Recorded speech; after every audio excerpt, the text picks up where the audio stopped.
What happens when two 5-year-old boys outsmart their mafia kingpin father to save the one person who saw them as more than heirs to an empire?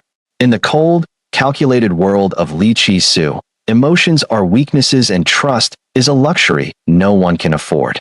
But when Glory John, a Nigerian behavioral specialist, is framed and dismissed without trial, his twin sons don't cry or beg.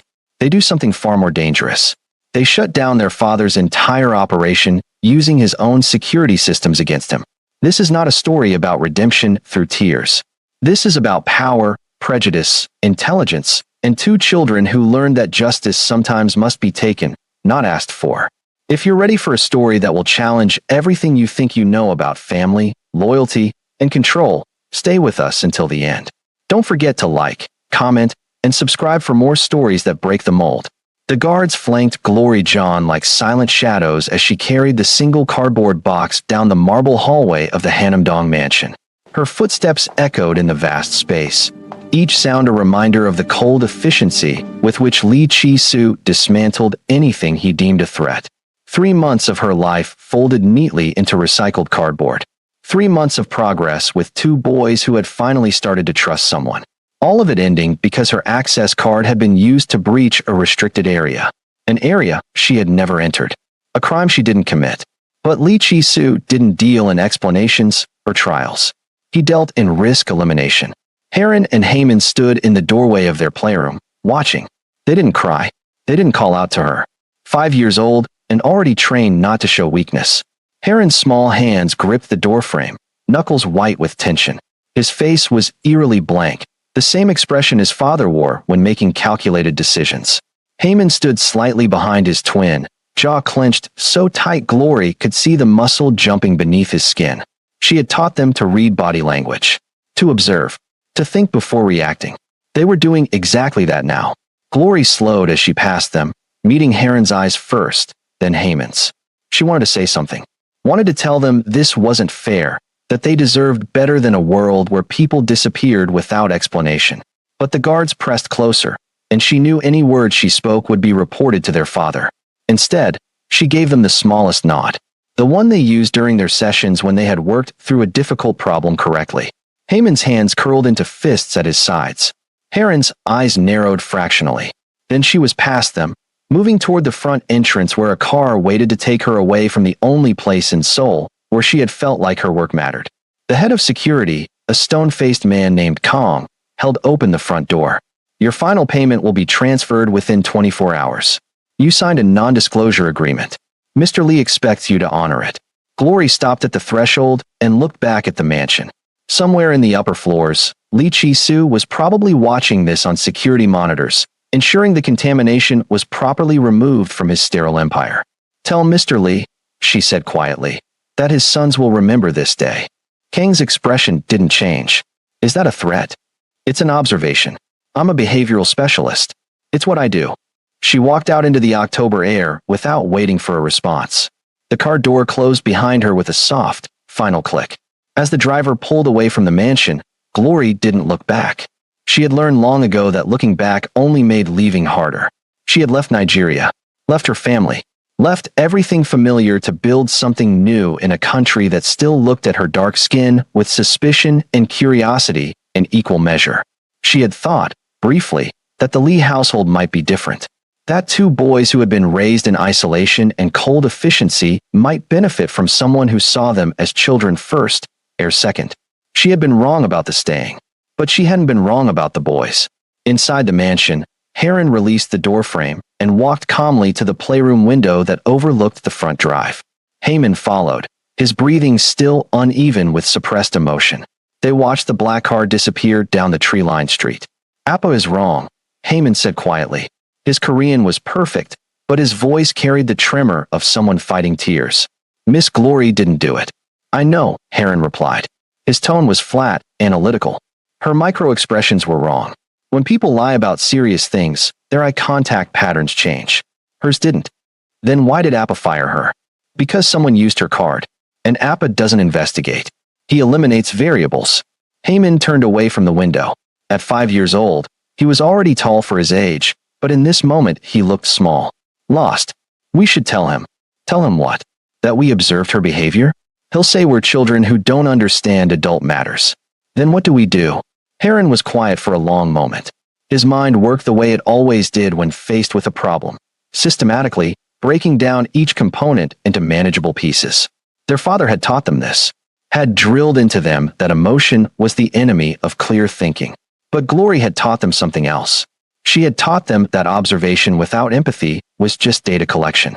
That understanding why people behaved certain ways was as important as noticing that they did. We find proof, Heron said finally. How? The same way Apple would. We investigate. Heyman looked at his brother with wide eyes. We're 5.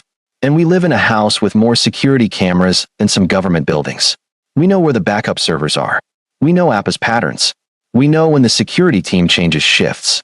Miss Glory said we should never use information to hurt people. We're not hurting anyone.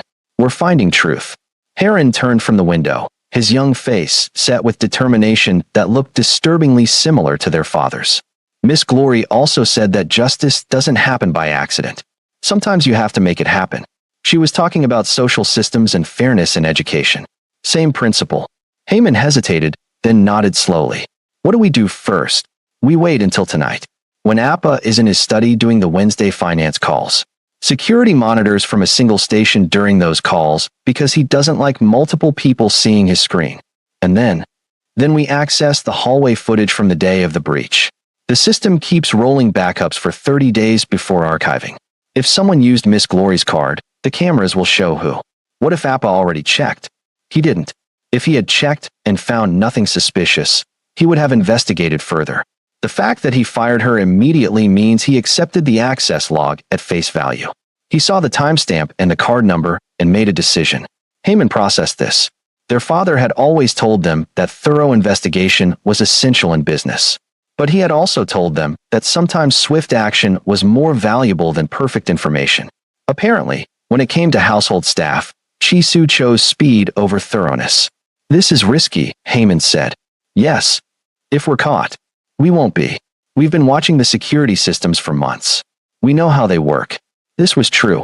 While other children their age played with toys, Heron and Heyman had spent their time observing, learning, understanding the machinery of their father's empire from the inside.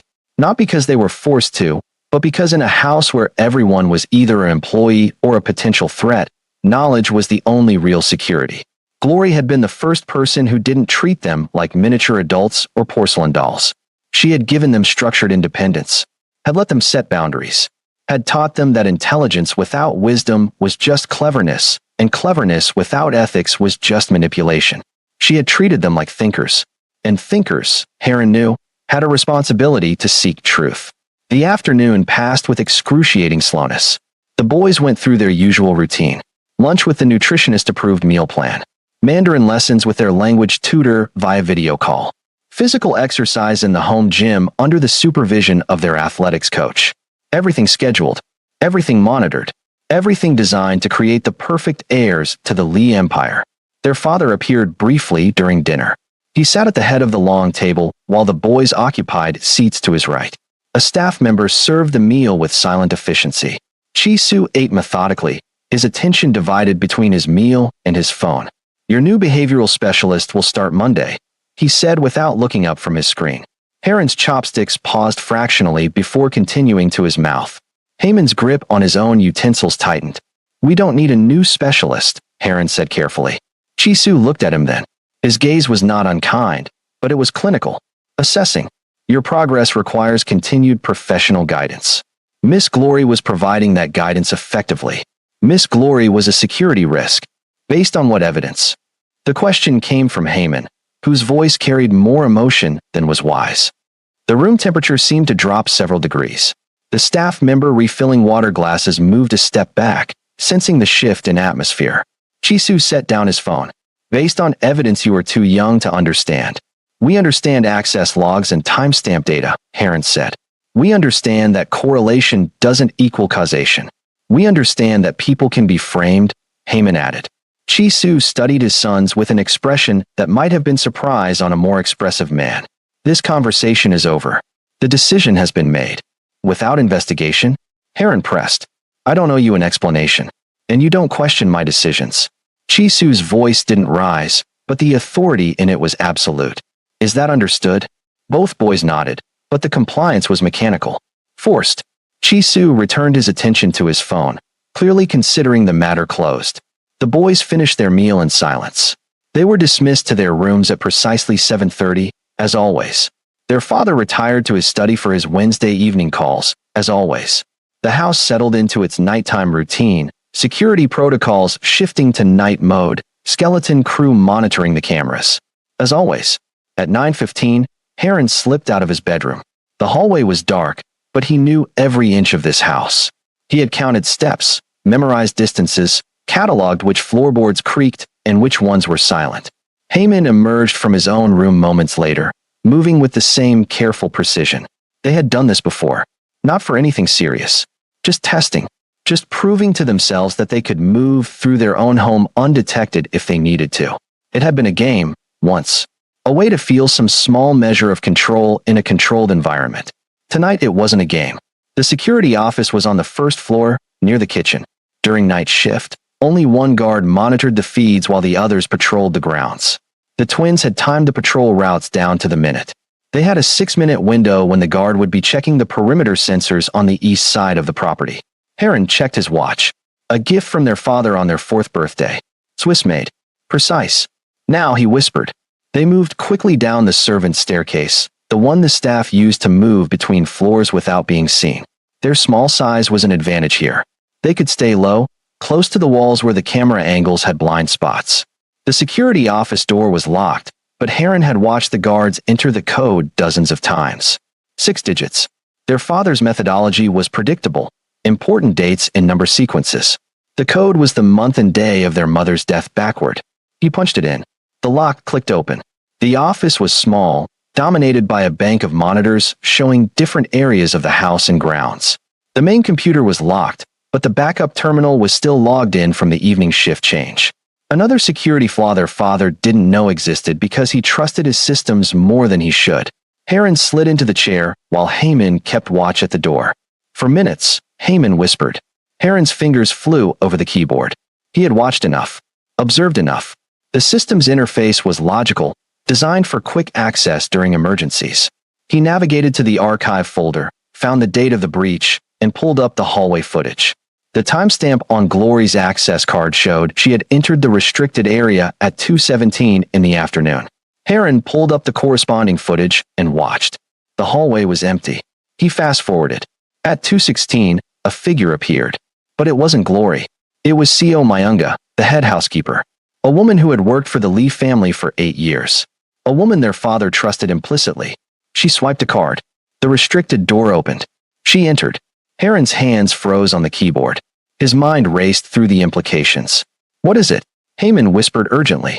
It wasn't Miss Glory. It was Seo Mayunga. Using Miss Glory's card. How did she get Miss Glory's card? Probably cloned it. Security cards can be duplicated if you have access to the encoding equipment. Heron was already navigating to another folder. We need to copy this. We need proof. 2 minutes, Heyman warned. Heron grabbed a USB drive from the drawer where the guards kept them for transferring reports. He copied the footage file, his heart hammering in his chest in a way that was both terrifying and exhilarating. This was what their father did. This was how you fought back against injustice in a world where money and power made the rules. You found the truth. You gathered evidence. You struck with precision. The file transfer completed with 20 seconds to spare. Heron ejected the drive, cleared the computer's recent activity log, and slipped out of the office with Heyman right behind him.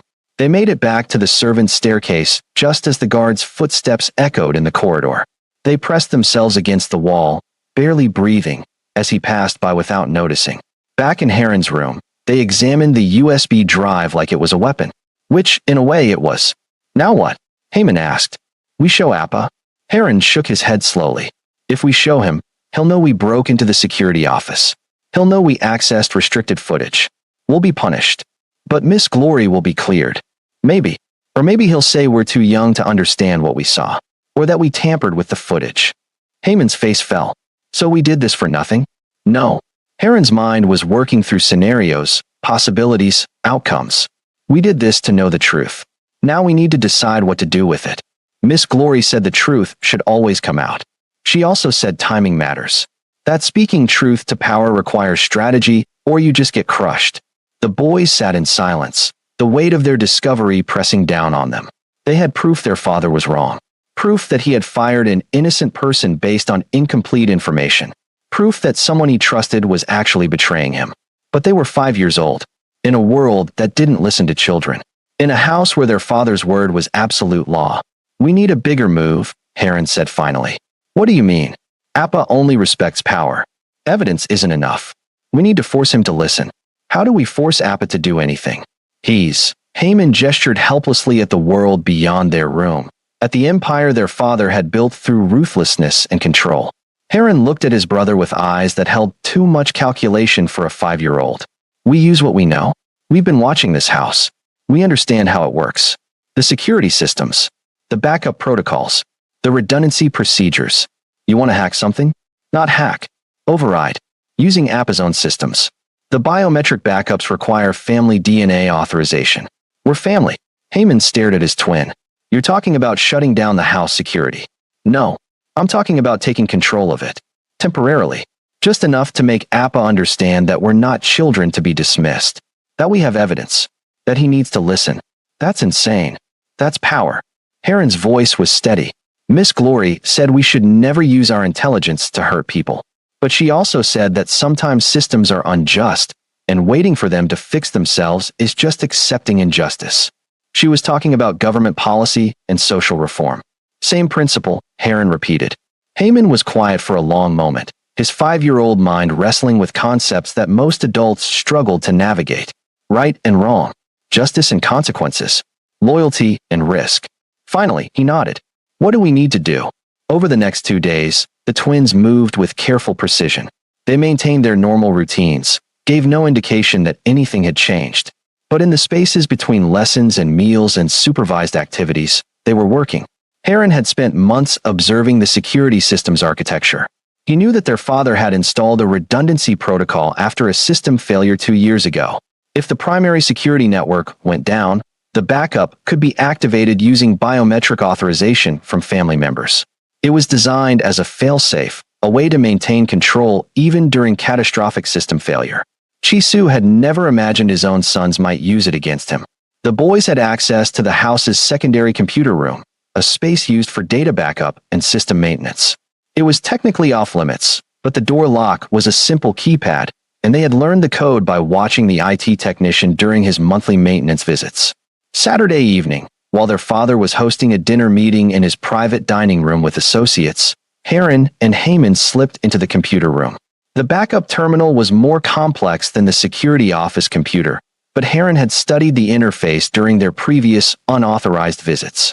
He navigated to the override protocols, following the menu trees with methodical precision. The system prompted for biometric authorization. Heron pressed his thumb to the scanner. The machine beeped. "Verified. Lee Heron. Family authorization accepted." A menu of options appeared. Heron selected System Lockdown with Administrative Override. Another prompt. "Confirm action. This will transfer primary security control to backup protocols. Primary system access will be suspended until authorization is restored." Heron looked at Heyman. "Last chance to back out." Heyman's jaw was set. "Do it." Heron clicked confirm. For 5 seconds, nothing happened. Then, throughout the mansion, every electronic lock engaged simultaneously. Security monitors switched from live feed to looped footage from the previous week. Access cards stopped functioning. The main gate locked down. Even the internal doors between wings of the house sealed. In the dining room, Lee Chisu's phone buzzed with an urgent alert from his head of security. He excused himself from the table and checked the notifications. His expression didn't change, but everyone at the table noticed when he stood without explanation and walked out of the room.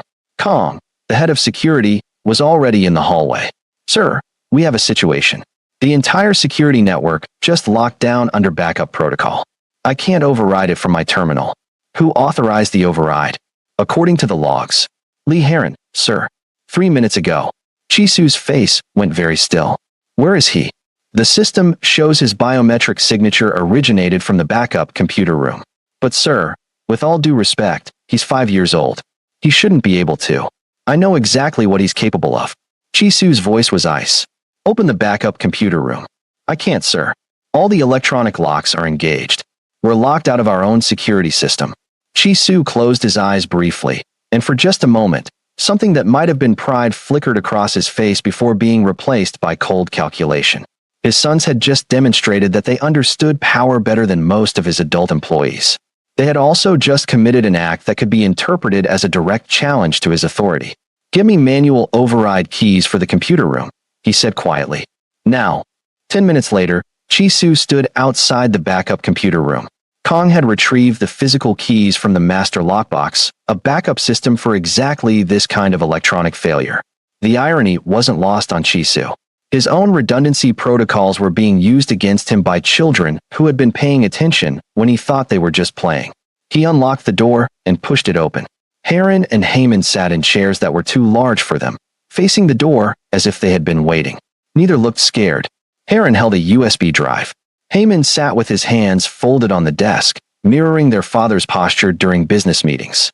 "Appa," Heron said calmly. "We need to show you something." Chi-Su stepped into the room. Behind him, Kong started to follow, but Chi-Su raised a hand. "Wait outside. Lock the door behind me." "Sir, with respect, they've compromised our... They're 5 years old. I think I can handle it." "Lock the door." Kong hesitated, then obeyed. The lock clicked, leaving father and sons alone in the room. Chi-Su pulled up a third chair and sat facing his children. He didn't speak, didn't demand explanations. He simply waited, giving them the courtesy of letting them explain themselves. It was more respect than he gave most adults.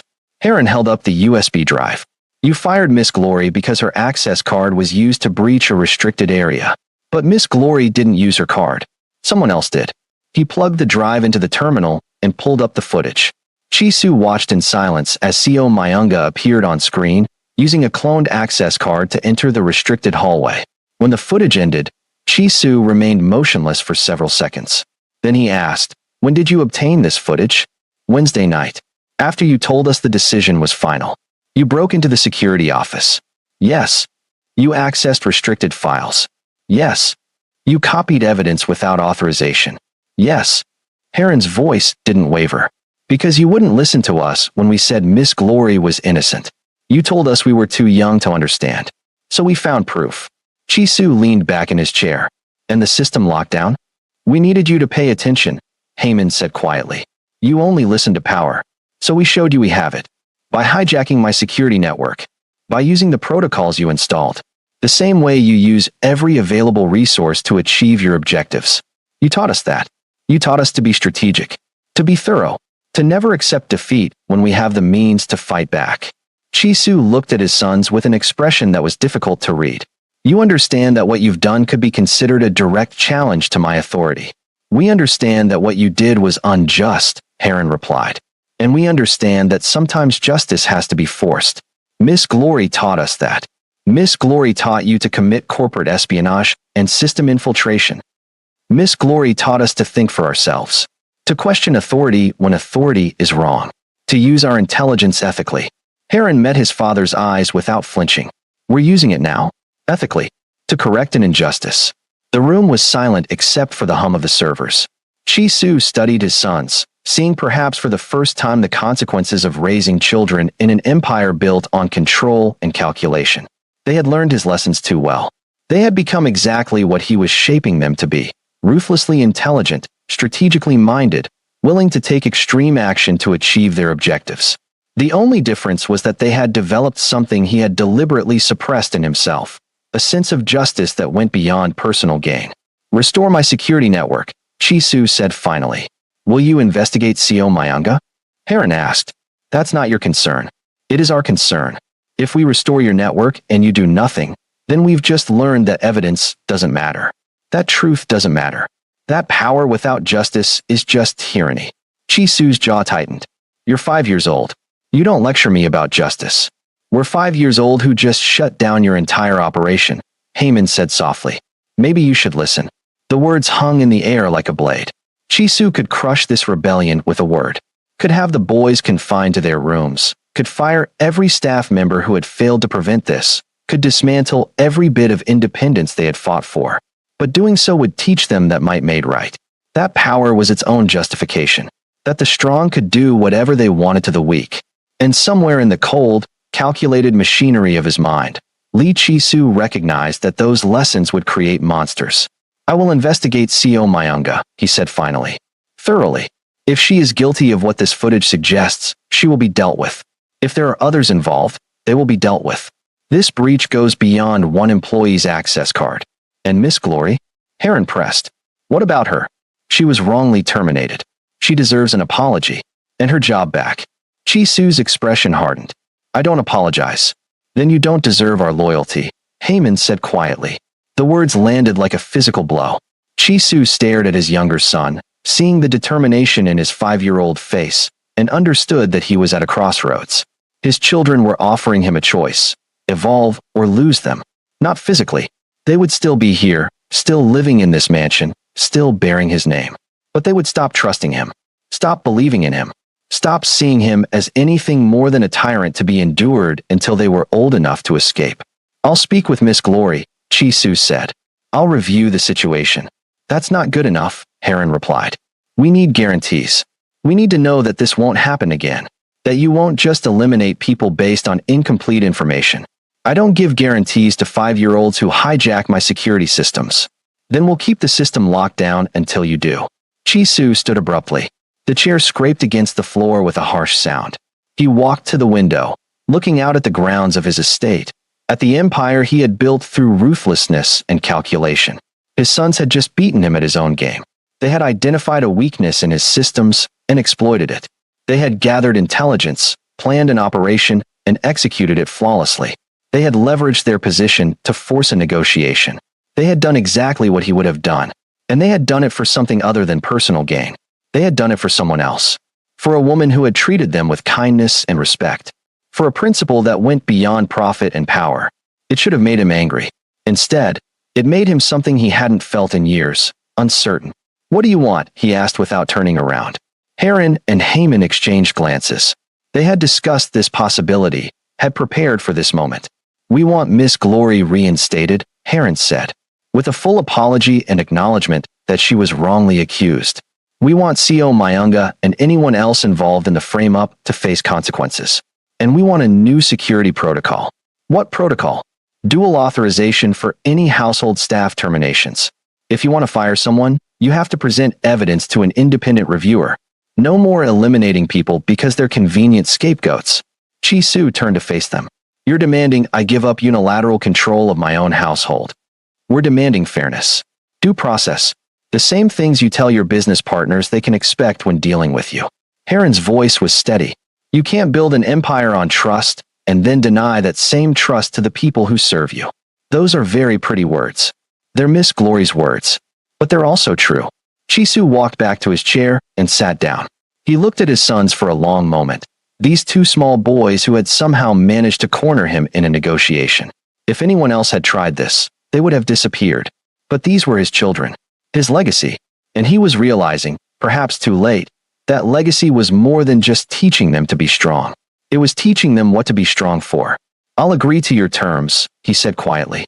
On one condition. What condition? You never pull something like this again. You never override my security systems. You never access restricted areas without authorization. You never take unilateral action that compromises this household's safety. He leaned forward, his eyes hard. You think you're fighting for justice. But what you've actually done is create a vulnerability that could be exploited by people much more dangerous than your father. Do you understand that? Heron nodded slowly. We understand.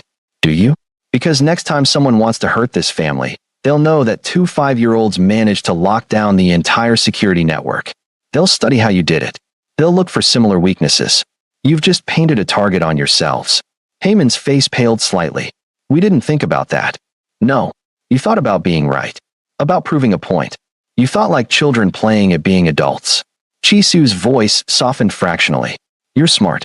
Smarter than you should be. But intelligence without experience is dangerous. Especially in our world. Then teach us, Heron said. Teach us how to think like you without becoming like you. Teach us how to be strong and just. How to use power responsibly. Chi-soo was quiet for a moment. I don't know if I can teach you that. I'm not sure I know how to do it myself. The admission hung in the air, raw and honest. For the first time in their lives, The boys saw their father as something other than an impenetrable force. They saw him as a man who had built an empire on ruthlessness because it was the only way he knew how to protect what mattered. A man who had lost their mother to violence and had decided that control was the only answer to chaos. A man who was alone in his own house because trust was a luxury he could no longer afford. Miss Glory could teach you, Heyman said quietly. If you let her. Chisu laughed, a short, sharp sound without much humor. You want me to take life lessons from an employee? You wanted us to learn from her, Heron pointed out. You hired her because you recognized that we needed something you couldn't give us. So maybe you need something she can give you too. I don't need anything from anyone. Then why are you so lonely? Heyman asked. The question landed with devastating accuracy. Chisu's face went very still, and for a moment the boys thought they had gone too far. But their father didn't rage, didn't deflect. He simply sat there, a powerful man confronted by a truth so simple that only a child could deliver it without agenda. Restore my security network, he said finally. I'll handle the rest. Do we have your word? Heron asked. About Miss Glory. About the investigation. About the new protocols. You have my word. Though you should understand that my word to my children means more than my word to anyone else. If you make me break it, there won't be a second chance. Heron nodded and turned to the terminal. His fingers moved over the keyboard, navigating back to the override protocols. He selected Restore Primary Network and pressed his thumb to the biometric scanner. Throughout the mansion, locks disengaged. Cameras switched back to live feeds. Access cards reactivated. The invisible machinery of security and control resumed its normal function. Chisu stood and walked to the door. He paused with his hand on the handle. You're grounded for 2 weeks. No privileges. No exceptions. What you did was necessary, but it was also a violation of house rules. Actions have consequences. We understand, both boys said together. And after your grounding is over, we're going to have a very long conversation about security protocols and why 5-year-olds shouldn't be able to hack them. We didn't hack them, Heron said. We used your own redundancy systems exactly as designed. Which means the systems need to be redesigned. Because if you could do this, someone else could too. Chisu opened the door. Get to your rooms. I'll send someone to collect you for dinner. Appa, Heyman called out as their father started to leave. Chisu turned back. Thank you for listening. Chisu studied his younger son's face. Don't thank me yet. You've just made things very complicated. For all of us. He left, closing the door behind him. In the hallway, Kong was waiting with 3 other security personnel. Sir, what are your orders? Seal the backup computer room. New access protocols. DNA authorization plus encrypted passcode that changes daily. I want a full audit of every security system in this house. If 2 5-year-olds can lock us out of our own network, we have serious problems. Yes, sir. And the boys. Grounded. 2 weeks. Standard protocols apply. Chisu started walking toward his study. And get me Glory John's contact information. I need to make a phone call. Sir, regarding CO Mayunga. I want a full background check. Financial records. Communications. Everything. And I want to know who she's been in contact with for the past 6 months. This wasn't a solo operation. Someone wanted instability in this house, and I want to know who and why. Should we detain her for questioning? Chisu considered this. No, not yet. If we move too quickly, we'll alert anyone working with her. I want surveillance. I want her watched. I want to know everyone she talks to, everywhere she goes, everything she does. And I want it done quietly. Kong nodded and hurried away to execute the orders. Chisu continued to his study and closed the door. He stood at his desk for a moment, looking at the family photo that sat in the corner. His wife, holding 2 tiny newborns. The last picture taken before the world became dangerous, before trust became impossible, before control became everything. He picked up his phone and dialed the number Kong had sent him. Glory John answered on the 3rd ring. Yes. Miss Glory. This is Lee Chisu. There was a pause. Mr. Lee, I wasn't expecting to hear from you. I need to meet with you. Tomorrow. Are you available? That depends on why you want to meet. I have information relevant to your termination. Information that changes the circumstances. Another pause. Glory's voice was careful when she spoke. What kind of information? The kind best discussed in person. I can send a car. I'll meet you, but not at your house. And I'll arrange my own transportation. Chisu felt something that might have been respect. Where would you like to meet? There's a cafe in Sancheongdong. Quiet. Public. I'll text you the address. Tomorrow afternoon. 2 o'clock. I'll be there. But Mr. Lee, if this is some kind of attempt to intimidate me into maintaining my non-disclosure agreement. It's not. This is about correcting a mistake. My mistake. The words felt foreign in his mouth. He couldn't remember the last time he had admitted error to anyone. I'll see you tomorrow, Glory said and ended the call. Chisu set down his phone and looked out the window at the Seoul skyline. Somewhere in that sprawling city, a woman he had wrongly accused was probably wondering what game he was playing. In the rooms above him, 2 boys he had raised to be ruthless were discovering that ruthlessness without justice was just cruelty. And in the staff quarters, a woman who had betrayed his trust was going about her evening, unaware that her carefully planned frame-up had just been exposed by 2 5-year-olds with too much intelligence and too much heart. His empire, built on control and calculation, was suddenly full of variables he couldn't predict. For the first time in years, Lee Chi-soo didn't know what would happen next. And for the first time in years, he found himself caring about more than just maintaining power.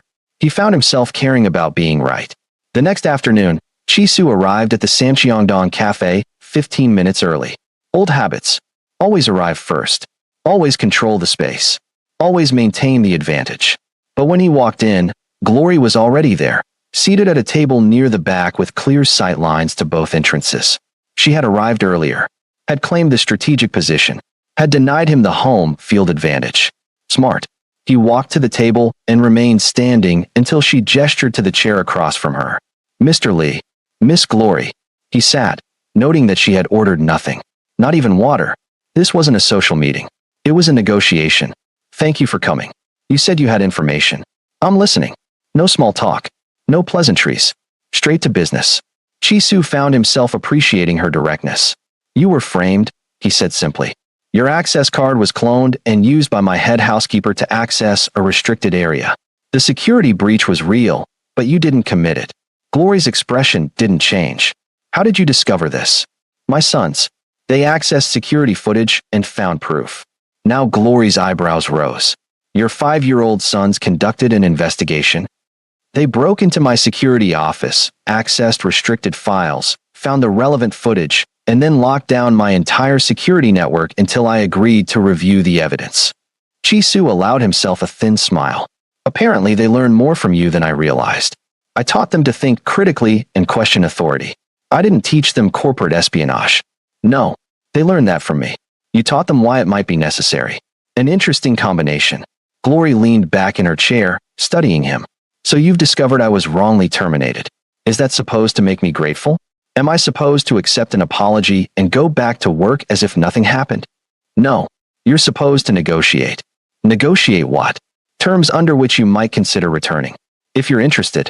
Glory was quiet for a long moment. Outside, Seoul moved at its relentless pace.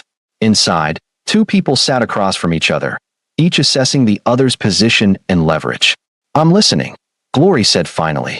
I'm offering a consultancy contract, not an employment relationship. Full autonomy in all matters related to the boys' behavioral and educational development. You report to no one but me, and even then only in monthly reviews unless there's an emergency.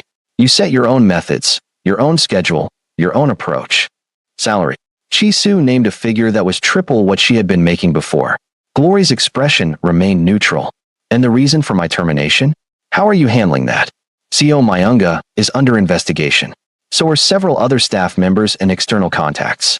The breach was part of a larger operation to create instability in my organization. You were chosen as a scapegoat because you were new, foreign, and expendable in the eyes of the people planning this. Because I'm black. Yes. The honesty was brutal. Glory appreciated it more than a pretty lie would have been. And once your investigation is complete, what happens to the people responsible? They'll be dealt with. Meaning you don't want details. And I don't want to share them. Glory nodded slowly. I need guarantees. Real ones. Not just your word that things will be different. What kind of guarantees? First, a formal apology. Written. Acknowledged. Not hidden. Your sons need to see you admit you were wrong. Chi-soo's jaw tightened, but he nodded. Agreed. Second, new protocols for staff termination. No one gets fired based on circumstantial evidence alone. There needs to be investigation. Due process. Independent review. My sons already extracted that concession. Dual authorization for terminations. Then we need to define who the second authorization comes from. Someone outside your direct control. Someone who can actually push back if you're wrong. You want veto power over my household management decisions. I want fairness. Due process. The same standards you claim to value in your business dealings. Chi-Su was quiet, his mind calculating the implications. Giving up unilateral control went against every instinct he had developed over years of surviving in a world where hesitation could be fatal. But his sons had already proven that absolute control was an illusion. If 2 5-year-olds could hijack his security network, then his empire was built on a foundation of false certainty. The second authorization will be you, he said. For household staff matters. You'll have full access to any evidence, the right to conduct your own investigation, and the authority to block terminations you find unjustified. Even if it contradicts your judgment, even then. And if we disagree, then we argue until we reach a consensus, or until one of us presents evidence compelling enough to change the other's mind. Glory studied him carefully. You understand what you're offering me? You're giving a foreign woman you barely know the power to countermand your decisions. I'm giving someone my sons trust the power to keep me honest. There's a difference. Why?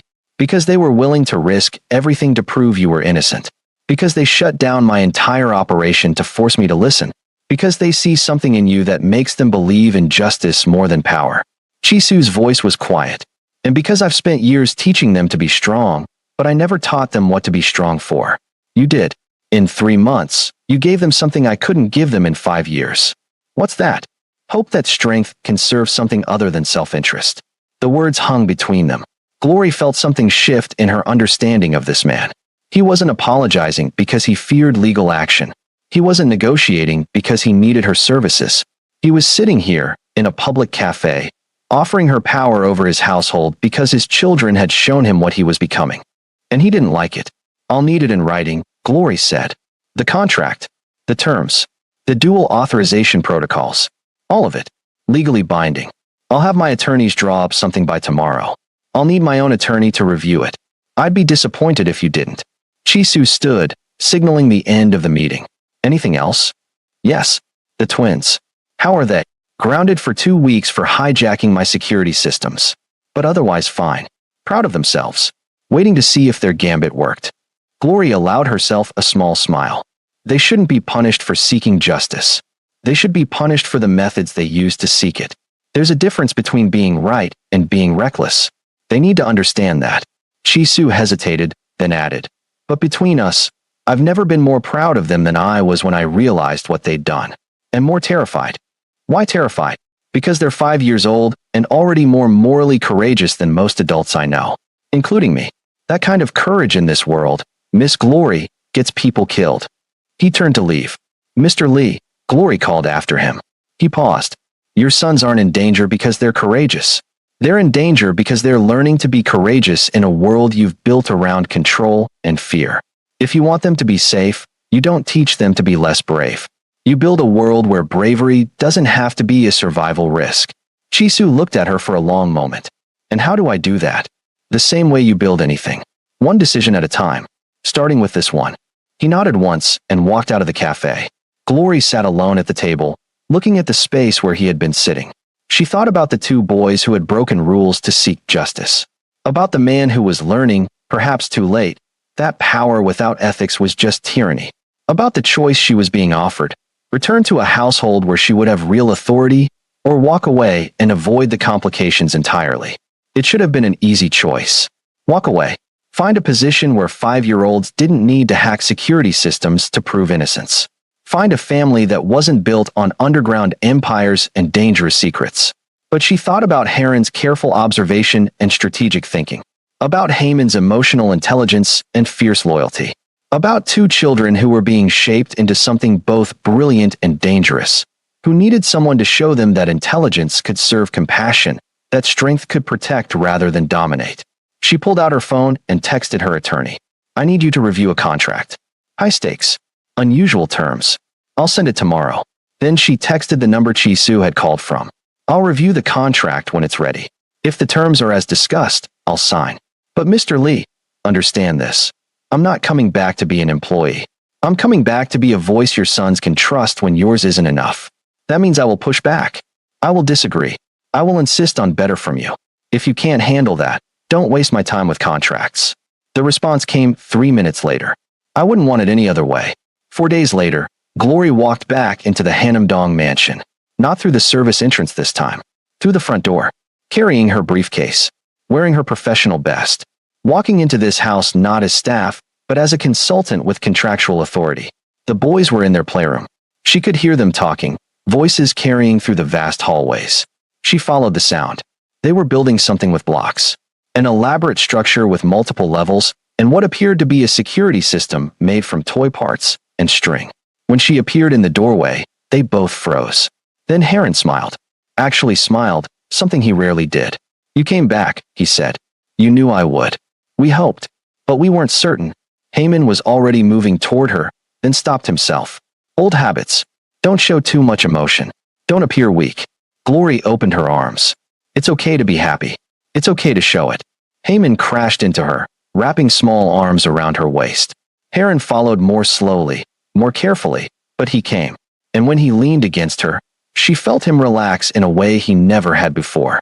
We shut down Appa's whole security network, Heyman said, voice muffled against her side.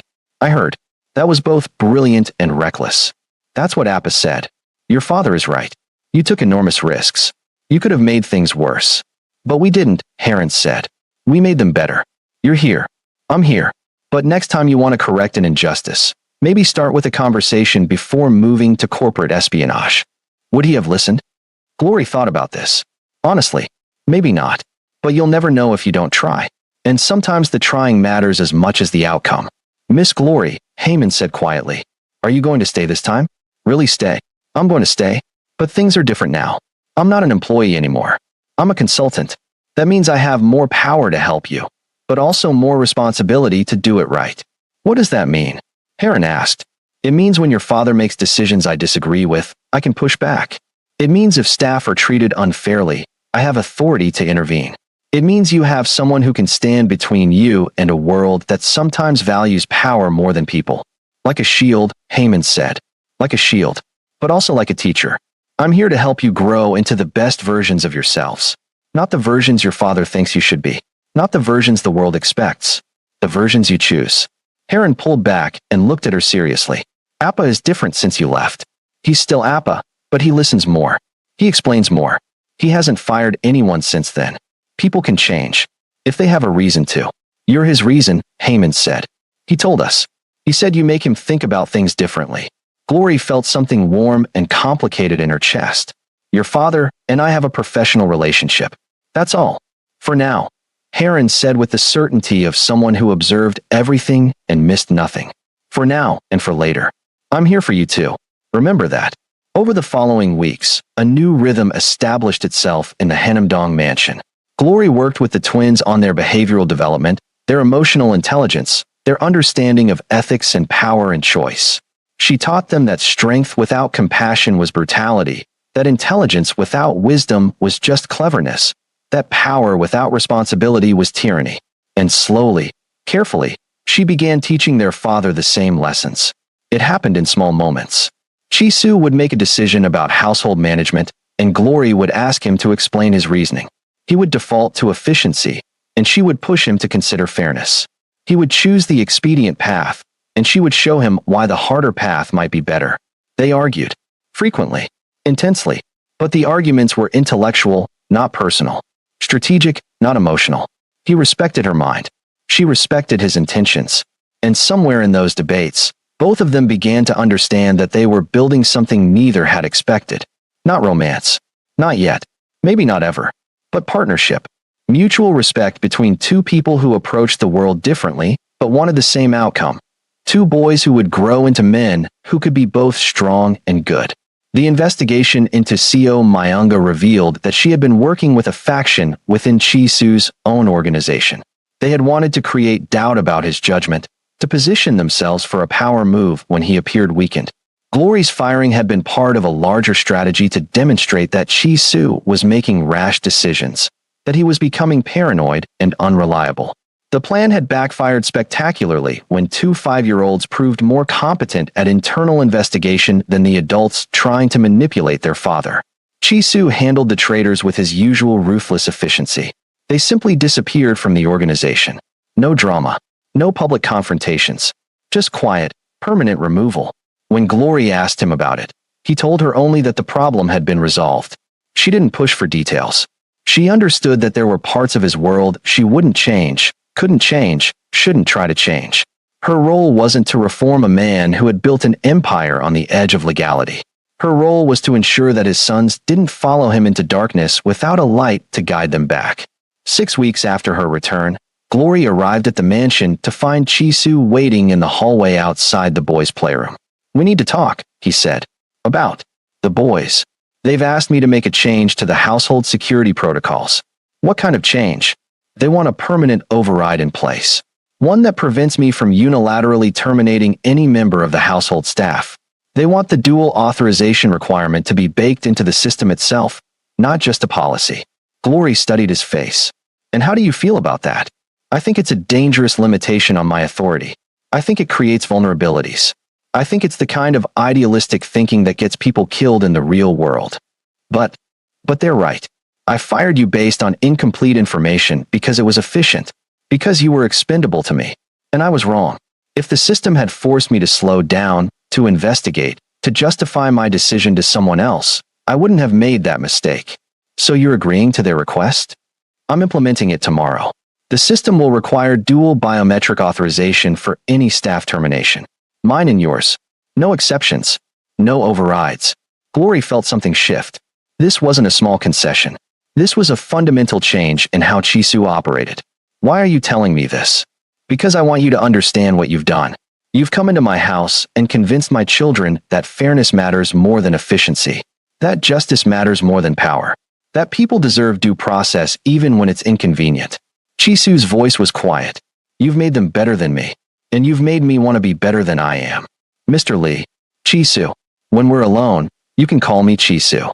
The permission felt significant, intimate in a way that had nothing to do with romance, and everything to do with trust. "Chisu," Glory said carefully, "I didn't come here to change you. I came here to help your sons. You've done both, whether you meant to or not." He looked toward the playroom where the boys were working on something, voices bright with excitement. They're 5 years old, and they've already learned that sometimes you have to fight for justice. That sometimes the people in power are wrong and need to be challenged. That intelligence without ethics is just manipulation. Those are good lessons. They're dangerous lessons. In my world. Then maybe it's time to change your world. One decision at a time. Like someone once told you. Chisu smiled faintly. "You're relentless. I'm effective. There's a difference. Not as much as you think." He started to walk away, then paused. "Thank you. For coming back. For giving them something I couldn't." "What's that?" "A reason to believe the world can be better than it is." He left before she could respond. Glory stood in the hallway, feeling the weight of what was happening in this house. 2 boys learning to be both strong and just. A man learning that power without ethics was just tyranny.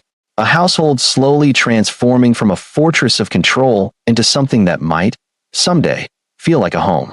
She walked into the playroom. The twins looked up from their project. "Miss Glory," Heron said, "we're building a new security system. One that requires multiple people to authorize important decisions. Want to help?" Glory smiled and sat down on the floor beside them. "Show me what you've got so far." As she helped them build their toy security system, she thought about the real one being implemented tomorrow. About 2 5-year-old boys who had shut down their father's empire to prove a point about justice. About a man who was learning, slowly and painfully, that strength without compassion was just cruelty. The road ahead wouldn't be easy. Chisu would struggle with giving up control. The boys would continue to test boundaries and challenge authority. The world they lived in would keep pressing them to choose power over people, efficiency over fairness, survival over ethics. But in this moment, building a toy security system with 2 brilliant children who believed in justice, Glory allowed herself to hope that change was possible.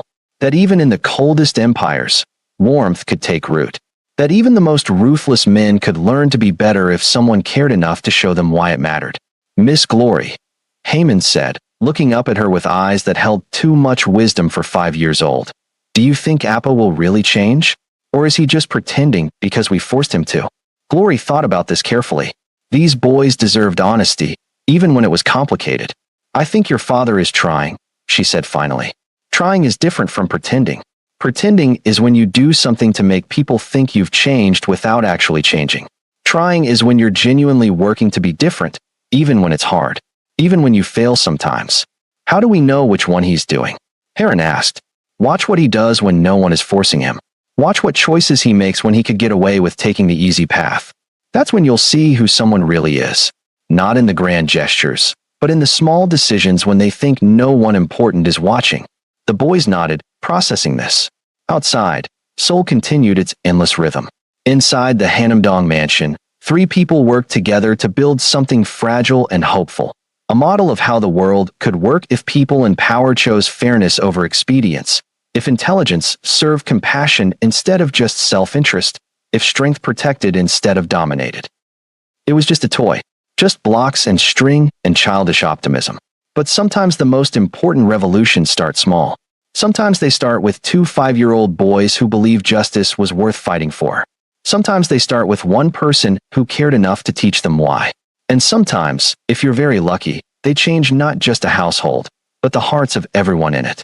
If this story moved you, challenged you, or made you think differently about power, family, and justice, please like this video, leave a comment sharing your thoughts, and subscribe for more stories that refuse to follow the usual scripts. Because sometimes the most powerful stories are the ones that show us not what is, but what could be if we're brave enough to demand better.